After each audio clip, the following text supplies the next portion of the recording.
Hello everyone, and thanks to the organisers for giving me this opportunity to present my work. So I'm a statistician from Exeter in the southwest of England, and what I really like as a statistician is working with noisy data, and especially I really enjoy working with new experimental data. So when someone, a collaborator, comes up with a new exciting experiment and I can get involved in that, that's what I really enjoy. And that's what I'm going to talk about here. I was supposed to wait, but it works. Okay. So you probably remember a saturation seek from Dave Adams' talk this morning. So this was a method to use saturation genome editing in a pool of cells, and then so each cell will have a variant of interest, and then you identify both what mutation the cell has and its gene expression. And I've been involved in a few similar projects, and I will start with the initial, the first time we combined basically DNA and RNA in single cells. And it was a project with collaborators at the Sanger Institute, so especially Sarah and Matt, Matt is going to give a talk tomorrow, and who designed a barcoding system and a base editor needed for this project. And we called it SC-SNF-seq because we used base editing to introduce SNFs, and then found a way to identify genotype and transcriptional phenotype in the same cell. So to do this, we had a big pool of cells, and then Sarah developed a dual barcode. So this is basically two barcodes you can put in your guide construct. And so one of them is basically associated with the pure resistance gene, and the other one is close to the guide RNA. And then so these cells, initially each cell had one unique barcode combination, also had a guide RNA, and these are 12 and 6 nucleotides you can really uniquely identify each cell. And then these cells grow, but they're used inducible base editors. You basically can turn the base editing off. So you have your genotype in the one cell, and then it grows and gets the pool of cells, and then you split this up. And the nice thing about these barcodes is that they get described just like a guide RNA. So we had these transcribed barcodes, and we also had the barcodes in the DNA, obviously. And then on the DNA side, we did amplicon sequencing. And in this case here, we looked at variants in the JAK1 gene. And so we had 49 amplicons across JAK1, and then we had additional 2 amplicons across, so one across the guide RNA and this shorter IBAR barcode, and the other one across the second barcode, which meant that we could identify these barcodes in both the RNA and DNA. However, if it was so easy that you could just see the barcode, you wouldn't need a statistician. So basically, if you've worked with single cells, especially with droplet-based methods, which this DNA sequencing is basically droplet-based. So you have a droplet that contains cell-specific DNA, and then it also just contains a lot of ambient DNA that is floating around. So it's the same with like DNA, RNA, and so obviously as kind of the barcodes are in the DNA and are transcribed, it's just the same problem. And so you get, basically then you can just identify them, like kind of mapping them to the real barcodes, and then you get barcode reads for each cell. And so in some of these cases, it's very clear what is the actual barcode in the cell. For example, you have 91.3, so one is much higher than the others. But in most of the cases, this is quite blurred. And to then identify which cell has actually what barcode, I've developed a method that had,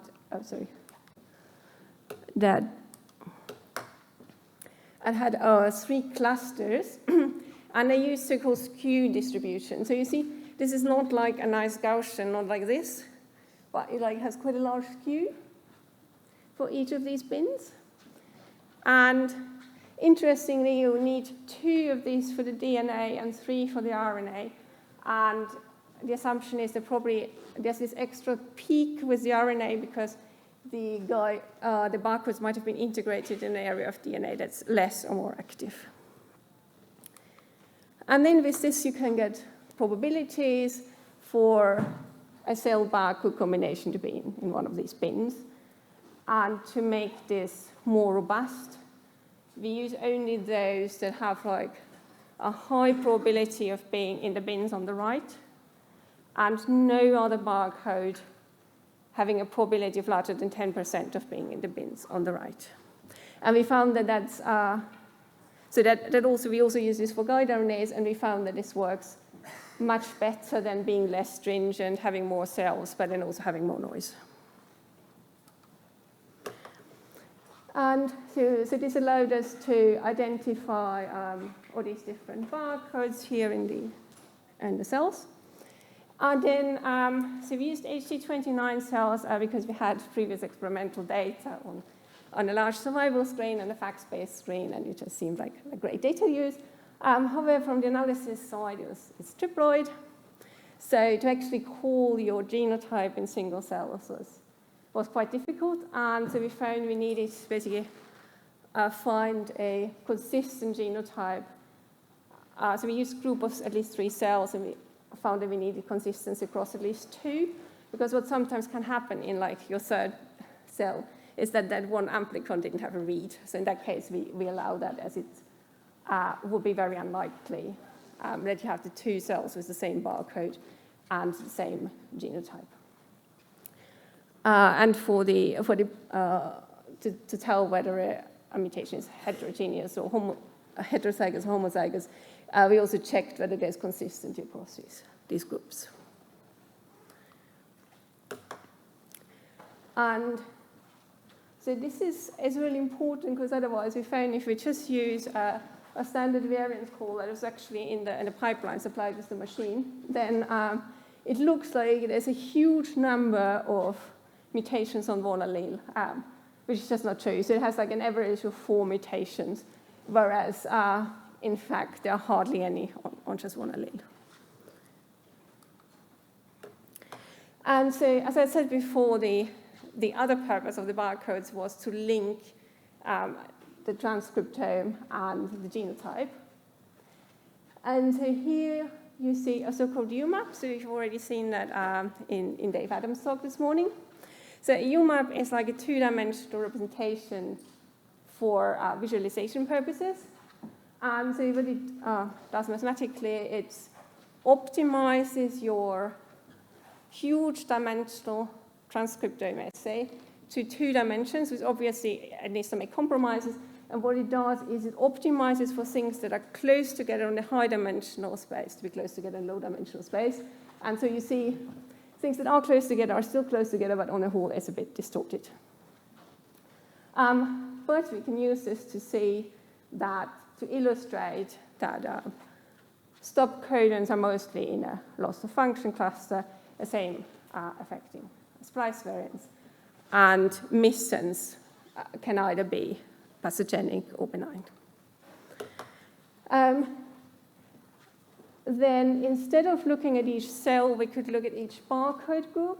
So we basically pool over the cells with the same barcode, and then we get an even clearer picture. And now the question is, though, it would have been a much, much easier experiment, and also for analysis, to just not use those barcodes and just not do the genotyping. And we could, so with base editing, you can design base editors to edit in a certain window, and then you can use these predictions. But you see, already hear from the UMAP that there's just more mistakes in, like, that the prediction is just by far not as good as the actual sequencing.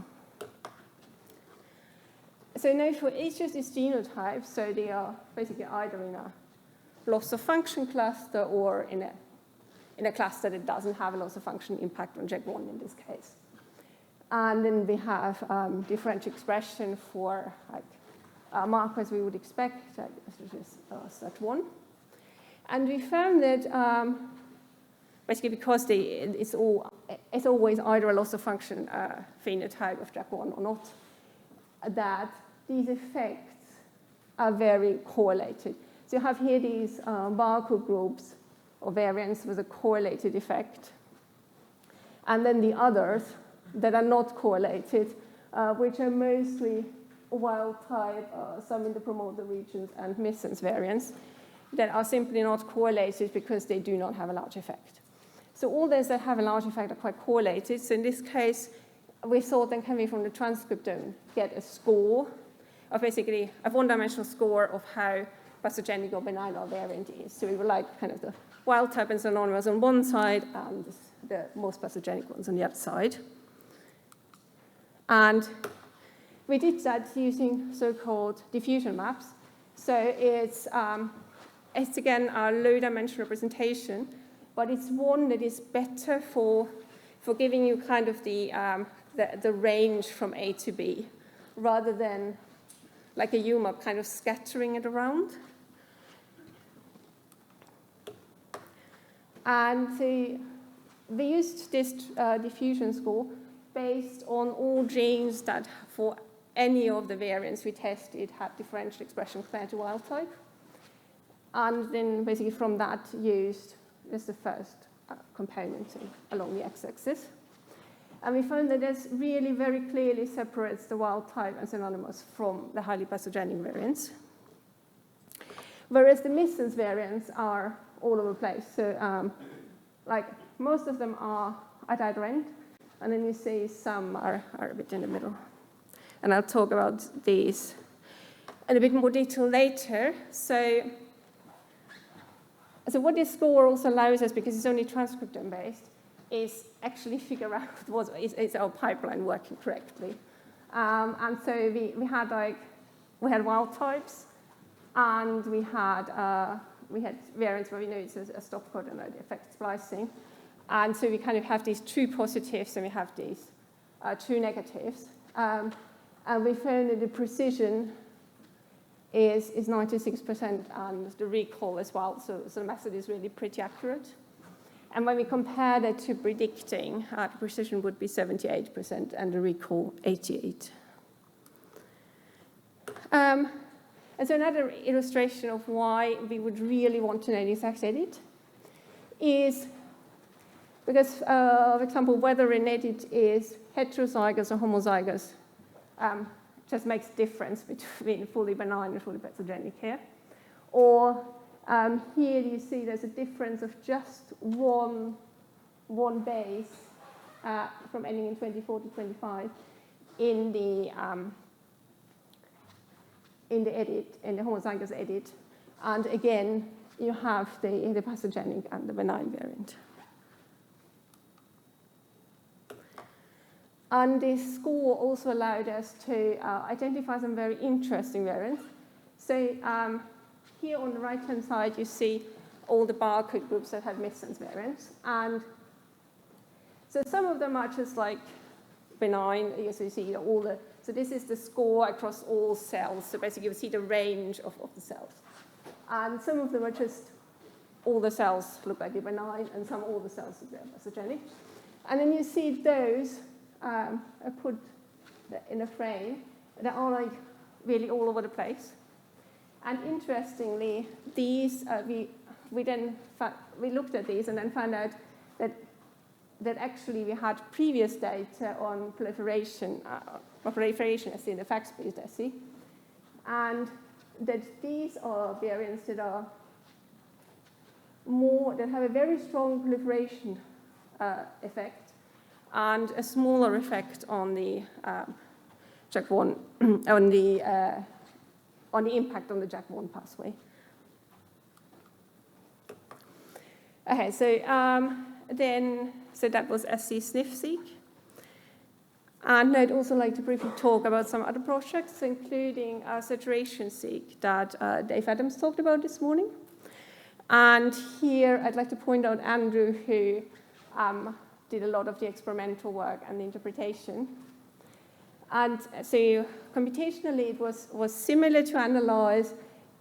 It was a bit different in the sense that with saturation genome editing, basically you have defined edits where you can just compare your FASTQ sequences to those given sequences. And also the editing was in HUB1 cells. So it is easier to genotype.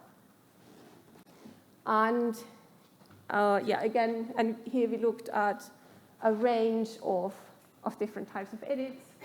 So for example, a stop that would have a loss of function, then we had the gain of function variance.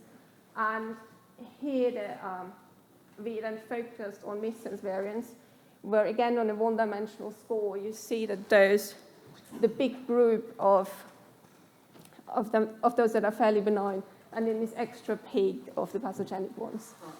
And here, however, it was a less kind of correlated effect, and we looked in particular at contrasts between the variants, and also, as Dave pointed out,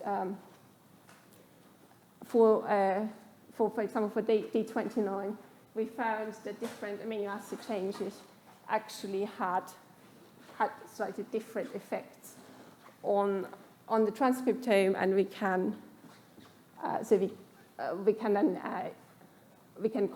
can use those contrasts in differential expression to find out significant differences in a number of genes. And then finally, I'd like to link to Matt's talk tomorrow, where we used base editing in single cells to shed light on mechanisms of drug resistance.